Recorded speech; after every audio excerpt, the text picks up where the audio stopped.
নামাজ তো ডিলে করা যাবে না। জি, আমার মনে হয় নামাজের অনুমতি দে, নামাজের এই বিলের জন্য নামাজ ক্যানট ওয়েট। এরপরও দুইটা বিল আছে, আমরা এই ফার্স্ট সেশনেই আমরা পাশ করতে চেয়েছিলাম, তো মাননীয় বিরোধী দলীয় সম্মানিত নেতা না নামাজের পরে করে মাননীয় বিরোধী দলীয় নেতা বলেছেন তারা পড়ার সময় পাননি, কাজে এই নেক্সট সেশনে আমরা পাশ করব। মানে আমি অনুরোধ করতে চাই যে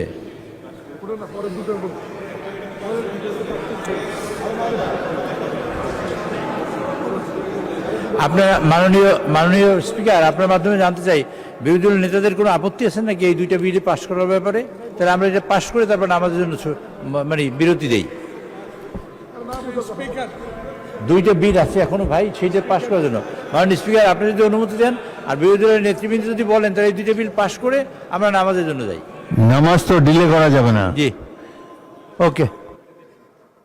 আমার মনে হয় নামাজের অনুমতি দে, নামাজের এই বিলের জন্য নামাজ ক্যানট ওয়েট।